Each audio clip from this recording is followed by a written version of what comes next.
আজিৰ খণ্ডটি আমি আৰম্ভ কৰিবলৈ লৈছোঁ। আমি 2.5 অনুশীলনী আলোচনা কৰি আছিলোঁ। আজি 2.5ৰ আমি 2 নম্বৰ প্ৰশ্ন আলোচনা কৰিবলৈ ওলাইছোঁ। এইটো 2.5ৰ 2 নম্বৰ প্ৰশ্নসমূহত প্ৰথম প্ৰশ্নটো হ'ল 103 × 107। প্ৰশ্ন কৰিবলৈ দিছে, প্ৰত্যক্ষভাৱে পূৰণ নকৰি তলৰ পূৰণফলসমূহ নিৰ্ণয় কৰিব লাগে। আমি অভেদ ব্যৱহাৰ কৰি কৰিব লাগিব। অভেদ ব্যৱহাৰ কৰি এই পূৰণফলসমূহ নিৰ্ণয় কৰিব লাগিব। গতিকে আমি পূৰণ কৰিবলৈ চাওঁ যে অভেদ ব্যৱহাৰ কৰি কিমান সহজতে কৰিব পৰা হ'ব। আমি 1 নম্বৰ প্ৰশ্নটো লৈছোঁ। যিহেতু 1 নম্বৰ প্ৰশ্নটো দিয়া আছে 103 × 107। 103 × 107 আমি যদি পূৰণ কৰোঁ তেতিয়া ইয়াত যথেষ্ট দীঘল হ'ব, আৰু যদি অভেদ ব্যৱহাৰ কৰোঁ তেতিয়াহ'লে সহজতে আমি কৰিব পাৰিম। আমি 103 অৰ্থাৎ 103ক আমি 100 + 3 ভাঙিব পাৰোঁ। তেনেকৈ 107টোক 107ক আমি 100 + 7 ভাঙিব পাৰোঁ। এতিয়া আমি ইয়াত যিহেতু অভেদ ব্যৱহাৰ কৰিব পাৰিম, ইয়াত কোনটো অভেদ ব্যৱহাৰ কৰিব পাৰিম তোমালোকে নিশ্চয় গম পাইছা। তথাপি যদি গম পোৱা নাই মই তথাপি কৈ দিছোঁ কথাটো, যে x + a × x + b। ইয়াত এইটোৰ লগত আমি তুলনা যদি কৰি চাওঁ, xৰ মানটো হ'ল 100, a মানটো হ'ল 3 আৰু b মানটো হ'ল 7। গতিকে এই অভেদটোৰ আমি যিটো মান পাইছিলোঁ, অভেদটোৰ মান আছিলে x²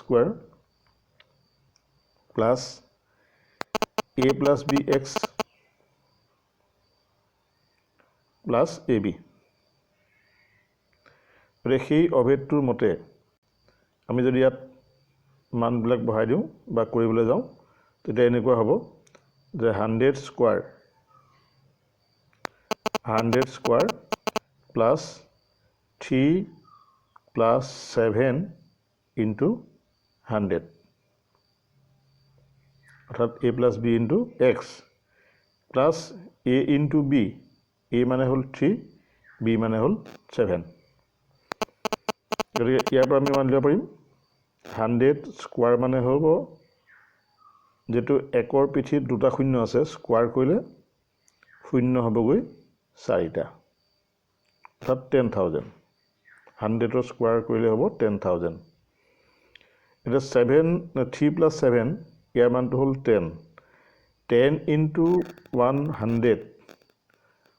এনেকুৱা পূৰণটো আমাৰ সহজেই হয়। 10, 100 বা 1000 যদি পূৰণ কৰিবলগীয়া হয়, তেতিয়াহ'লে তাত থকা সেই শূন্যবিলাক সেই সংখ্যাটোৰ লগত লিখি দিলেই হ'ব। ইয়াত আমি 100 লিখিলোঁ, 3 + 7 মানে 10, গতিকে তাৰ যিহেতু 10 মানে 1ৰ পিছত এটা শূন্য আছে, তেতিয়া আমি এটা শূন্য লিখি দিলেই হ'ল, অৰ্থাৎ 1000। ইয়াত হ'ব 21। এতিয়া আমি এইকেইটা যোগ কৰিব লাগিব। 10,000 অৰ্থাৎ 1ৰ পিছত 4টা শূন্য, তাৰপিছত 1000 আৰু 21, গতিকে 11021। গতিকে ইয়াৰ মানটো হ'বগৈ 11021। গতিকে ইমান সহজতে আমি কৰিব পাৰিম। এতিয়া এইটোৰ পিছত 2 নম্বৰ প্ৰশ্নটোলৈ গৈছোঁ আমি। 95 × 96। 2 নম্বৰ প্ৰশ্নটো হ'ল 95 × 96। ইয়াকো আমি 100ৰ লগত তুলনা কৰি ভাঙোঁ, তেতিয়া সহজ হ'ব। 100 - 5 আৰু 100 - 4। গতিকে ইয়াকো আমি যদি তুলনা কৰোঁ, x + a আৰু x minus a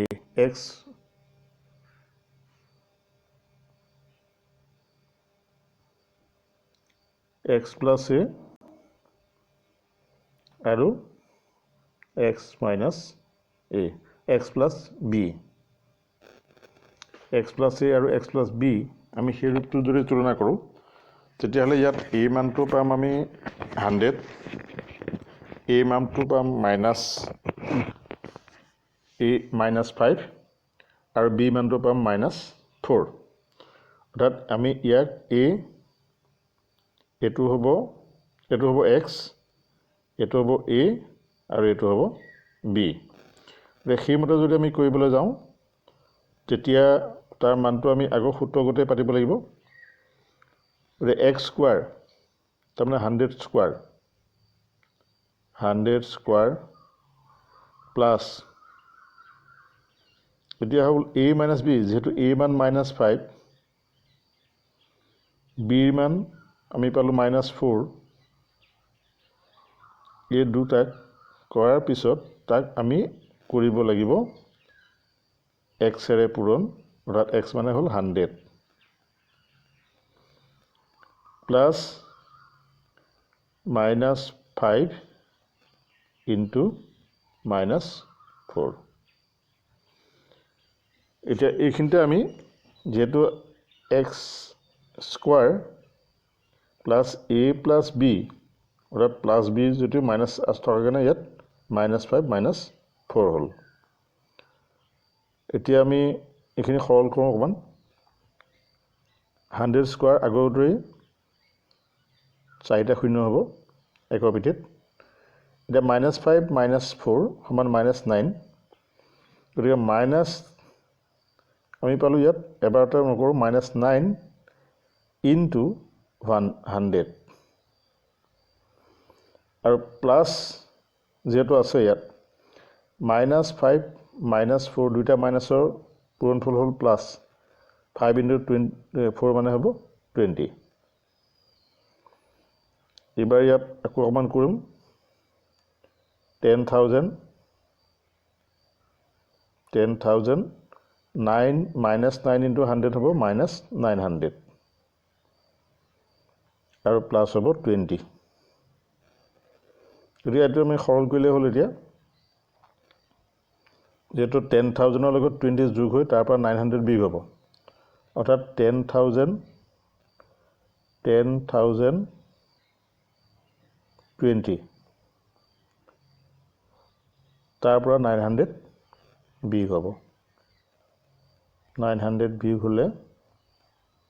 আমাৰ সেইটো অংক 0219 গতিকে ইয়াৰ মানটো হ'ব 9120 গতিকে ইয়াৰ এনসাৰটো আমি এনে কৰিব পাৰিম তাৰ পিছত 104 আৰু 96 হেতু আমি কৰি চাওঁ কেনেকৈ কৰিব পাৰি 104 plus 96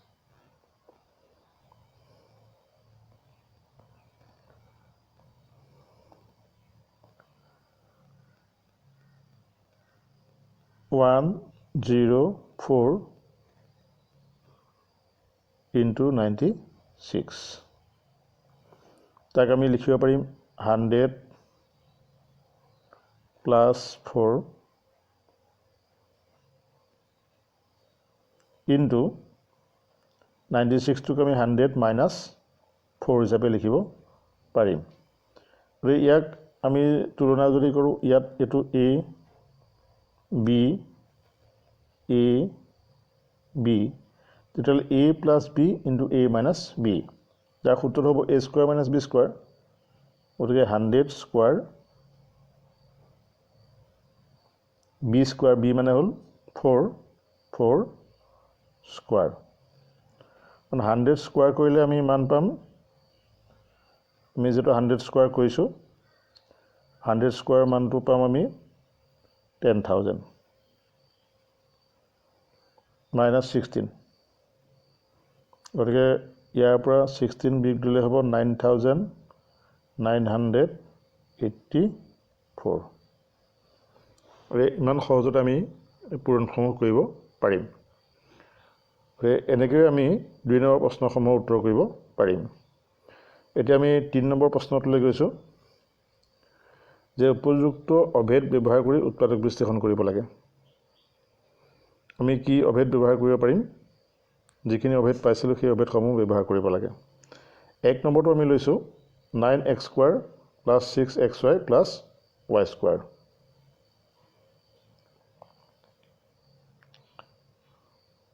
9x²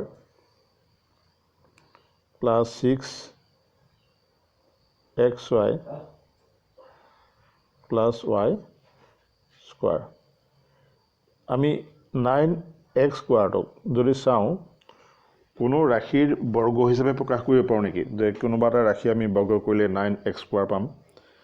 আমি যদি প্ৰথমতে 9টো চাওঁ 9 কি সংখ্যা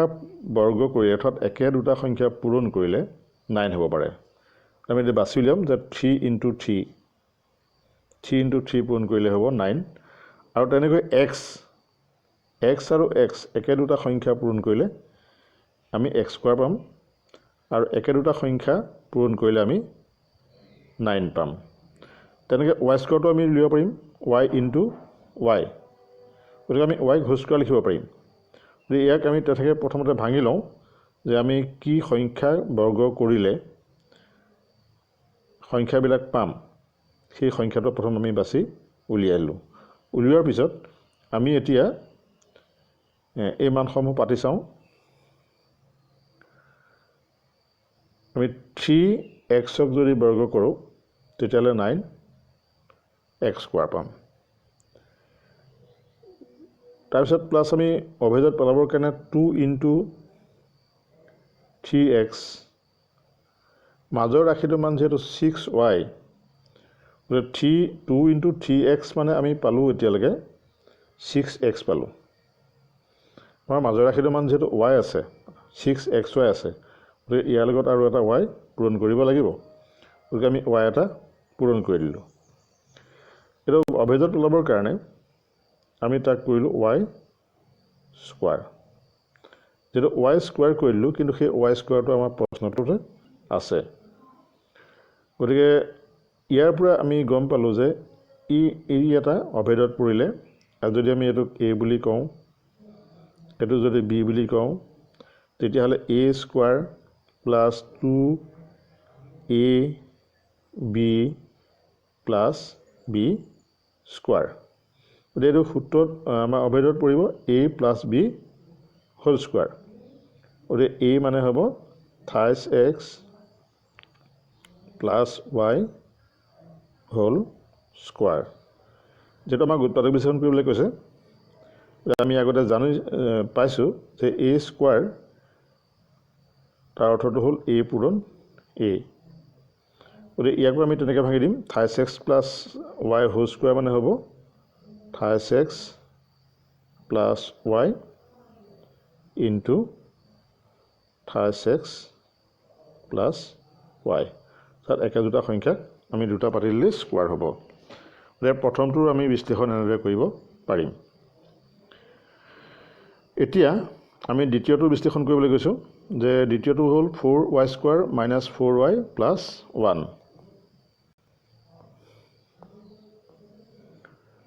দ্বিতীয়টো বিশ্লেষণ হ'ল 4y² - 4y + 1 ইয়াকো আমি এতিয়া ভঙাটোৰ দৰেই ভাঙোঁ 2y² - 2 × 2y মাজত যিহেতু 4y আছে 4y হৈ গ'ল আৰু তাক যদি 1এৰে পূৰণ কৰা হয় কোনো পৰিৱৰ্তন নহ'ব 4y হ'ব +1² যে এইটো আমাৰ অভেদত পৰিলে a - b অৰ্থাৎ x - y যে ইয়াক আমি লিখিব পাৰিম 2y - 1 এইবাৰ -1² হ'ব যে ইয়াতো আমি লিখিব পাৰিম 2y - 1 × 2y - 1 এনেদৰে লিখিব পাৰিম আৰু শেষৰটোত যেহেতু আমাৰ আছে y স্কোয়াৰ x স্কোয়াৰ আছে আমাৰ আছে x square minus y square by 100 ইয়াক আমি লিখিবলৈ যাওঁতে প্ৰথমটোক আমি স্কোয়াৰ হিচাপে উলিয়াবলৈ চাওঁ যে x ক হোল স্কোয়াৰ কৰিলে আমি x স্কোয়াৰ পাম এই দ্বিতীয় ৰাশিটোক কিহক হোল স্কোয়াৰ কৰিলে আমি y স্কোয়াৰ বাই 100 পাম বা y স্কোয়াৰ বাই 100 পাবলৈ হ'লে সেই ৰাশিটো কি হ'ব লাগিব আমি চালো যে y ক হোল স্কোয়াৰ কৰিলে আমি y স্কোয়াৰ পাম আৰু 10 ক হোল স্কোয়াৰ কৰিলে 100 পাম গতিকে আমি ইয়াক হোল স্কোয়াৰ কৰি দিলোঁ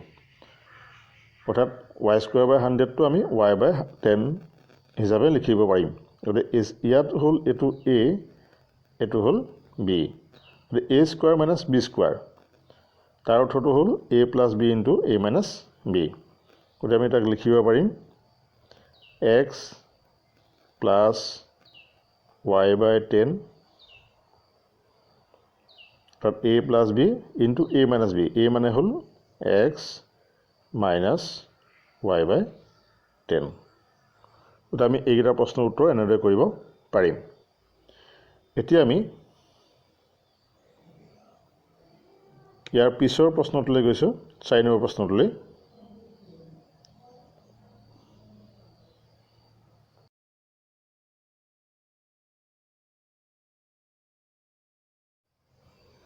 সাইড বস্তুটো দিয়া আছে যে উপযুক্ত অভেদ ব্যৱহাৰ কৰি তলৰ ৰাশিবোৰৰ বিস্তাৰ কৰিব লাগে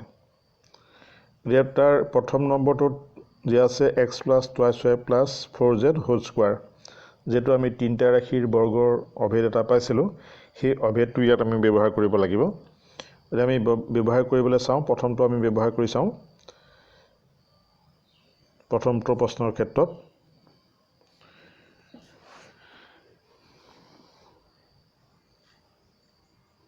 x plus twice y plus 4z whole square যেটা আমি অভেদটো পাইছিলো অভেদটো হল এনেকুৱা যে a plus b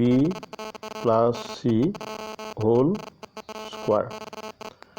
তাৰ মানে আমি পাইছিলো a square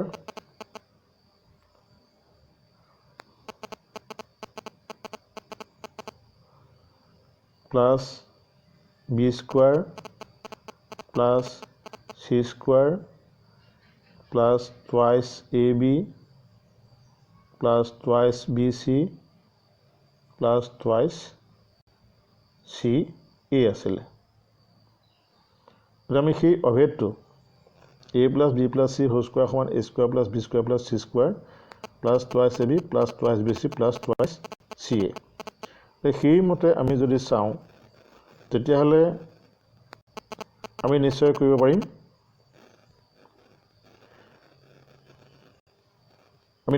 পাৰিম এটো আমি কৰি চাওঁ তেনেকে সূত্ৰ মতে পাতি পেলাই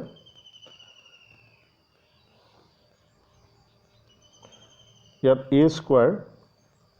অৰ্থাৎ x স্কয়াৰ হ'ব লাগিব x স্কয়াৰ b স্কয়াৰ মানে twice y whole square আৰু c স্কয়াৰ মানে 4z whole square plus twice xy x মানে হল আমি পালো x প্ৰথম পদটো দ্বিতীয় পদটো হ'ব twice y plus twice bc 2 into দ্বিতীয় পদটো হল twice y আৰু c তৃতীয় পদটো হ'ব 4z আৰু শেষৰ ৰাশিটো হল twice yz অৰ্থাৎ 2 into 4z into x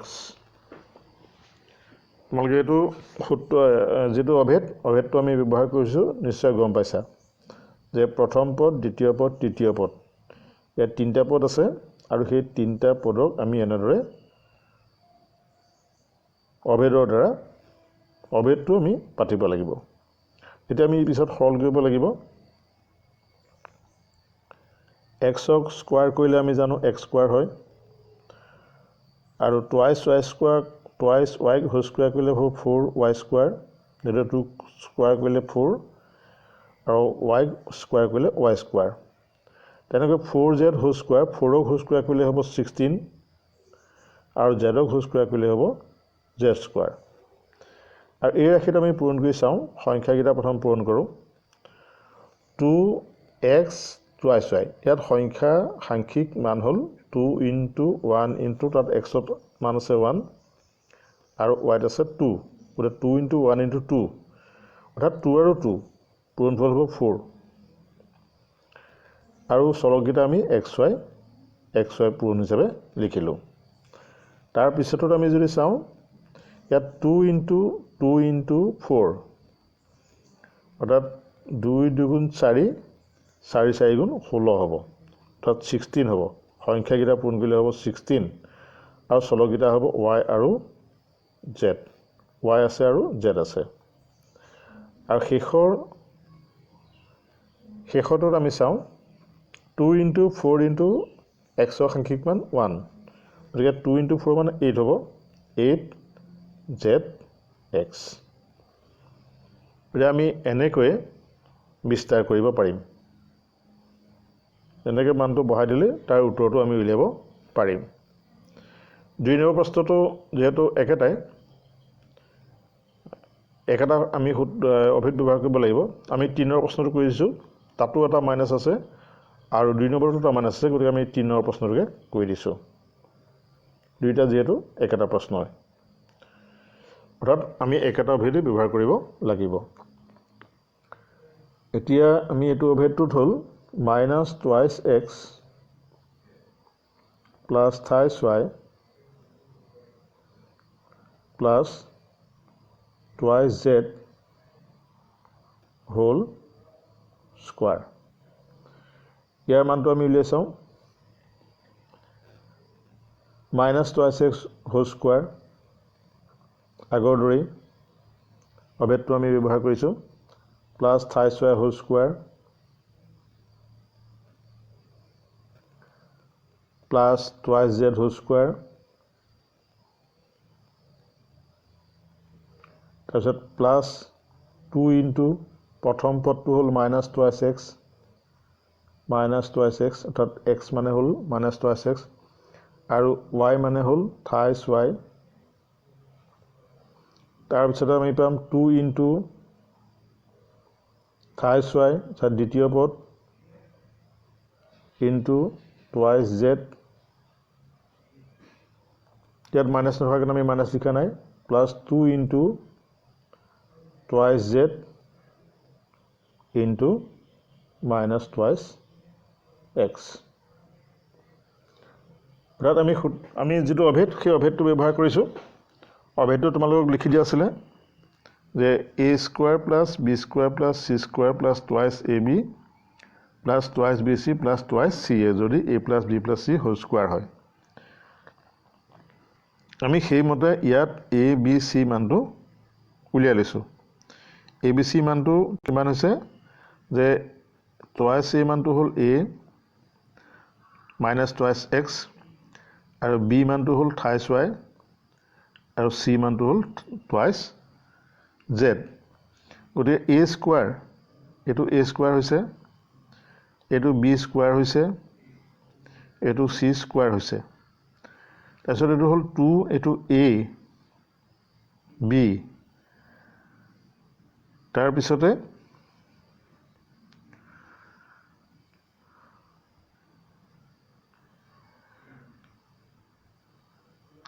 হৈছে 2, এইটো হ'ল b, এইটো হ'ল c আৰু এইটো হ'ল 2c, এইটো হ'ল a। গতিকে সেই চাই মানকেইটা আমি বহাই দিলে উত্তৰটো আমি প্ৰশ্নটো আগবঢ়াব পাৰিম। এতিয়া আমি এইকেইটা পূৰণ সৰল কৰি চাওঁ। মাইনাছ টুৱাইছ এক্স যিহেতু আছে, মাইনাছক হোল স্কুৱাৰ কৰিলে প্লাছ হ'ব, গতিকে 2 হোল স্কুৱাৰ কৰিলে 4x স্কুৱাৰ হ'ল। এইটোত হ'ব তেনেকৈ 9y স্কুৱাৰ আৰু এইটোত টুৱাইছ জেডক হোল স্কুৱাৰ কৰিলে 2 হোল স্কুৱাৰ কৰিলে হ'ব 4z স্কোৱাৰ এতিয়া এই ৰাশিটোত যেটো মাইনাছ আছে মাইনাছে প্লাছে পূৰণ কৰিলে মাইনাছ হ'ব গতিকে আমি এই চিনটো দিব লাগিব মাইনাছ এই চিনবিলাকত তোমালোকে সাৱধান হ'বা এতিয়া সংখ্যাকেইটা পূৰণ কৰোঁ আমি 2 × 2 4 4 × 3 সমান হ'ব 12 গতিকে আমি পাতিব লাগিব সংখ্যা হ'ল 12 আৰু চলকটো হ'ব x আৰু y 12x y হ'ব দ্বিতীয়টো যেহেতু কোটো মাইনাছ নাই গতিকে তাত চিনৰ পৰিৱৰ্তন নহ'ব চিন একেই থাকিব এতিয়া সংখ্যাকেইটা পূৰণ কৰোঁ 2 × 3 6 6 × 2 সমান হ'ব 12 আৰু চলকটো হ'ব y z আৰু শেষৰ ৰাশিটোত যেটো মাইনাছ আছে মাইনাছে প্লাছে পূৰণ কৰিলে কি হ'ব মাইনাছ আমি ইয়াত চিনটো দিব লাগিব মাইনাছ সংখ্যাকেইটা কিমান হ'ব 2 × 2 সমান 4 4 × 2 2 মানে হ'ব 8 তাত 8 আৰু চলকটো হ'ব zx গতিকে আমি এইটো প্ৰশ্নৰ উত্তৰ এনেদৰে কৰিব পাৰিম এই 2 নম্বৰ প্ৰশ্নটো 2 নম্বৰ 3 নম্বৰটো আমি শেষৰ প্ৰশ্নটোলৈ লৈছোঁ ইয়াৰ 3 নম্বৰ প্ৰশ্নটো 3 নম্বৰ প্ৰশ্নটো কৰিলে তোমালোকক 5 নম্বৰটো নিজে কৰিব পাৰিবা আৰু আমি শেষৰ আৰু এটা কৰি দিম প্ৰশ্ন 3 নম্বৰ প্ৰশ্নটো আমি যদি চাওঁ 3 নম্বৰ প্ৰশ্নটোত আছে -2x plus 23y plus 2z plus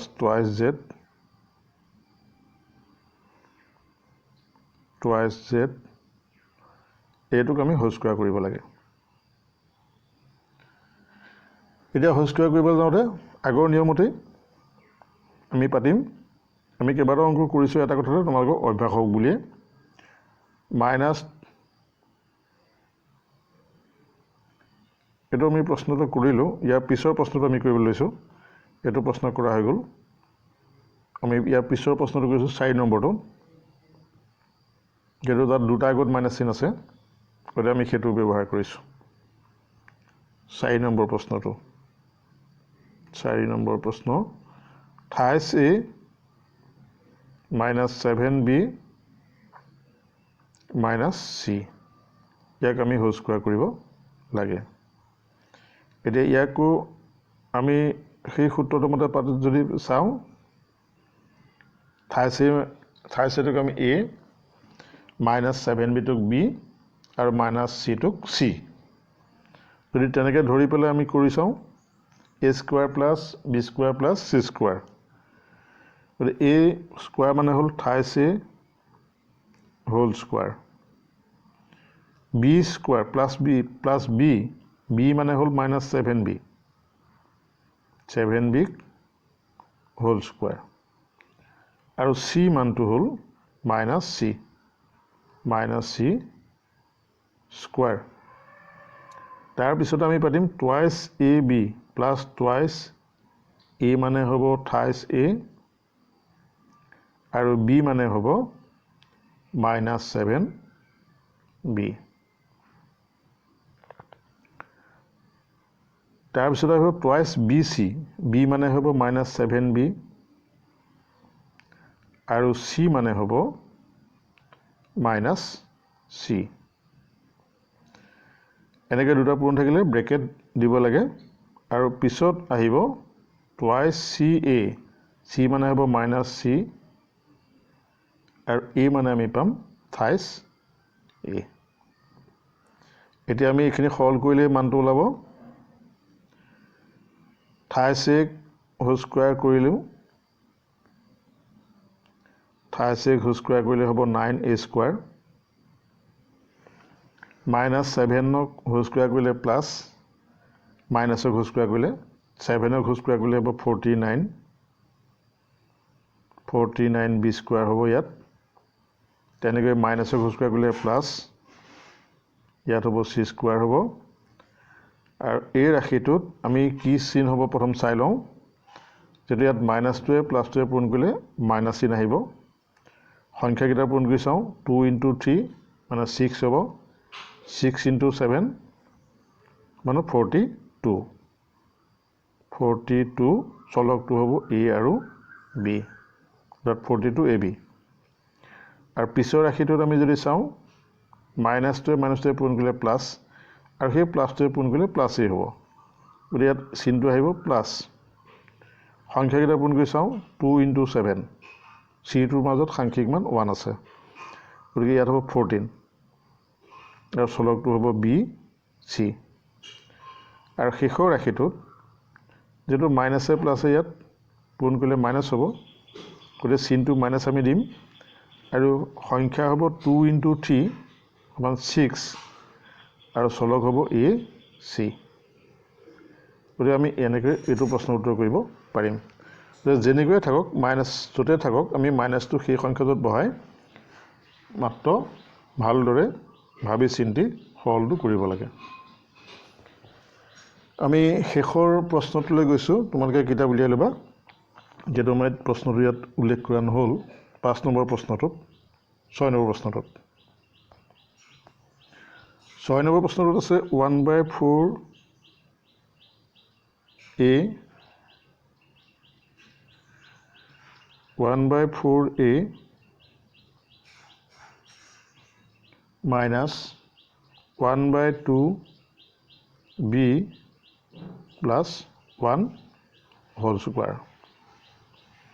ইয়াক আমি হোল স্কোয়াৰ কৰিলে আগৰ নিয়ম মতে সূত্ৰ একেটাই মাত্ৰ ইয়াত ভগ্নাংশ আছে এতিয়া 1/4A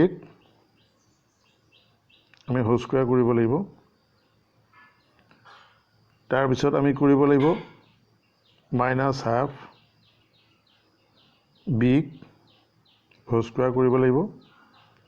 +1 তাক হোল স্কোয়াৰ কৰিব লাগিব তাৰ পিছত আমি টুৱাইস a মানে পাতিম 1/4A আৰু b মানে পাতিম -1/2 b এটা হল প্ৰথম মানটো তাৰপিছত টুৱাইস bc 2 * এটা দ্বিতীয় পদে হ'ব 2 * -1/2 b into তৃতীয় পদটো হ'ব 1 আৰু শেষত হ'ব +2 * 1 into প্ৰথম পদটো হ'ব 1/4A গতিকে আমি এটা সৰল কৰিলে পাম অৰ্থাৎ এই যিখিনি সৰল কৰিবলগীয়া আছে 1/4 হোল স্কোয়াৰ কৰিলে হ'ব 1/16 সংখ্যা আৰু ইয়াত a স্কোয়াৰ হ'ব আৰু এই সংখ্যাটোত 1/2 মাইনাছ আছে হোল স্কোয়াৰ কৰিলে হ'ব প্লাছ গতিকে 1/2 হোল স্কোয়াৰ কৰিলে হ'ব 1/4b স্কোয়াৰ আৰু 1 হোল স্কোয়াৰ কৰিলে হ'ব 1 আৰু এই দ্বিতীয়টোত আমি যদি চাওঁ এই 2টোৱে 4টো কটাকটি গ'লে তলত থাকিব 2 গতিকে ইয়াত আমি পাম এতিয়া আমি চিনকেইটা প্ৰথম চাই লওঁ মাইনাছে পূৰণ কৰিলে হ'ব প্লাছ আৰু সংখ্যা যেহেতু 1/2A থাকিলে ইয়াত 1/2B থাকিলে গতিকে 1/2A 1/2A into 1/2B অৰ্থাৎ তলত সংখ্যাকেইটা 2A পূৰণ কৰিলে হ'ব 4 আৰু চলককেইটা পূৰণ কৰিলে হ'ব AB গতিকে আমি তাত তেনেকৈ লিখিব পাৰিম